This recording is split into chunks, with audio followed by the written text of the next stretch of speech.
privacy, 개인정보가 유출되거나 아니면 내줌으로 따라서 프라이버시가 침해되게 되는데 그 침해가 어떤 사회적인 혹은 개인적인 결과를 가져오는가에 대해서 좀 생각해 볼 필요가 있어요. 우리는 프라이버시 침해의 사회적 결과에 대해서 사실은 너무 가볍게 생각하는 경향이 있습니다. 자, 제가 여기에 여러 가지를 리스트를 해놨습니다.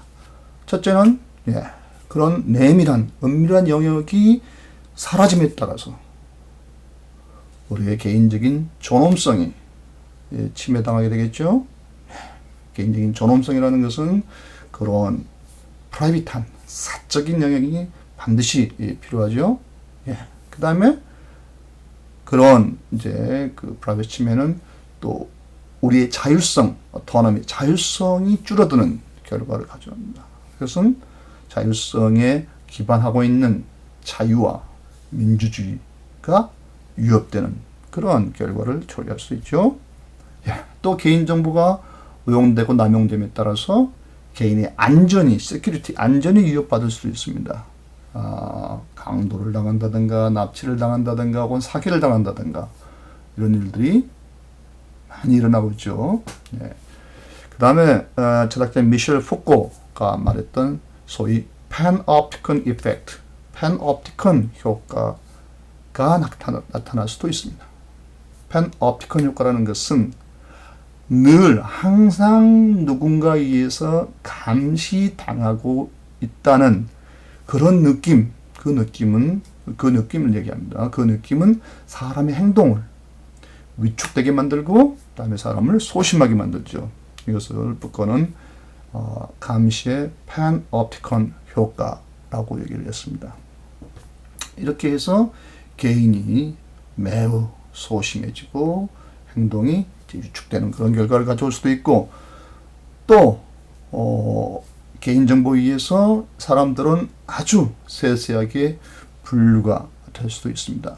제가 이것은 지난 시간에 수업 시간에 빅데이터의 활용, 데이터 사이언스 얘기를 했죠. 기본적으로 분류를 계속해 간다. 사람들을 아주 세심하게 분류를 한다. 그럼 분류해서 뭐 하느냐? 분류해서 누군가에게는 선택적인 혜택을 주고, 선택적인 혜택이라는 것은 뒤집으면은 다른 사람에게는 exclusion, 배제가 되겠죠. 이것을 어떤 학자는 panoptic sort라고 얘기를 했습니다. 늘 sorting 한다는 건 무슨 뜻인지 알죠? 골라내는 거예요. 열을 지우는 거, 순서를 지우는 거고, 이렇게 해서 어떤 사람들은 혜택을 받고 그렇지 않은 사람들은 사회적으로 혜택에서 배제되는 그런 결과를 초래할 수도 있다. 그 다음에 또 정치적으로 개인정보가 악용이 되면은 억압의 수단으로 쓸 수도 있겠죠. 그 다음에 소비자와 고객 대 기업의 관계로 보자면은 기업이 소비자와 고객에 대해서 많은 정보를 가지면 가질수록 상대적으로 기업의 권력이 강화되는 결과를 가져올 수도 있겠죠. 그 다음에 사회 전체적으로 보면은 사회적인 신뢰가 감소한다. 이것을 어떤 학자는 소셜 캐피탈, 사회 자본이라고 합니다. 이 사회 자본이 감소하면은 우리는 동일한 어떤 사회 활동을 할 때도 많은 비용을 지불하게 됩니다. 이런 이제 그렇지 않으면 신뢰가 있었으면은 지불하지도 않았을 그런 비용들을 추가적으로 지불하는 결과를 가져오기도 한다. 이렇게 우리가 프라이버시 침해에 대해서 곰곰이 생각해 보면은 어쩌면 우리가 상상한 것보다도 훨씬 심각한 사회적인 결과 혹은 개인적인 결과를 가져올 수 있다 라고 말씀을 드릴 수가 있겠습니다. 두 번째, 그러면 이런 프라이버시 문제를 어떻게 해결할 것인가 하는 것을 잠시 생각해 보죠. 이거 쉽지 않습니다. 크게 세 가지 이제 방안을 생각해 볼 수가 있습니다. 첫째는 이렇게 큰 사회적인 문제이기 때문에 이것은 법률적인 대처를 수 생각해 볼 수 있고, 두 번째 법률과 관련돼 있지만은 또 제도적인 어떤 그 대처도 생각해 볼 수가 있습니다. 그 다음에 그 세 번째는 기술적인 대처 방안도 생각해 볼 수가 있습니다. 이런 법률이나 제도에 의한 사회적인 대처 방안만 가지고서는 이 원래 지금 프라이버시 침해가 기술적으로 일어나는 거기 때문에, 기술 발전에 일어나는 것이기 때문에 사실은 완벽한 대처는 불가능하다라고 말씀을 드릴 수가 있습니다. 그래서 프라이버시 침해에 대한 궁극적인 대처 방안은 이러한 법률 제도적인 측면과 또 기술적인 측면이 믹스된 어떤 그런 이제 해법일 것입니다. 예, 소셜 테크놀로지의 어떤 믹스를 통해서 접근을 하게 된다. 실제로 그렇습니다. 예컨대 법률적 대처 방안은 대부분 선진국들이 지금 뭐 다 그런 건 아니고 개인정보에 관련된 법률을 가지고 있습니다. 우리도 2013년에 개인정보 보호법을 제정했고 금년부터 시행에 들어갔습니다. 아주 최근이죠. 개인정보보호법 여기 링크를 걸어놨는데 제가 따로 이 자료를 올리면은 꼭 들어가서 링크를 확인해 보기 바랍니다. 예. 그 다음에 여기 이제 개인정보보호법에 보면은 여러 가지 제도들이 규정이 되어 있습니다. 여기에는 프라이버시 침해를 예방하기 위한 제도도 있고 또 피해를 받은 후에 구제를 위한 제도도 있고 또 피해를 받았을 경우에 분쟁이 발생하게 되는데 그럴 때 분쟁을 해결하기 위한 제도도 있습니다.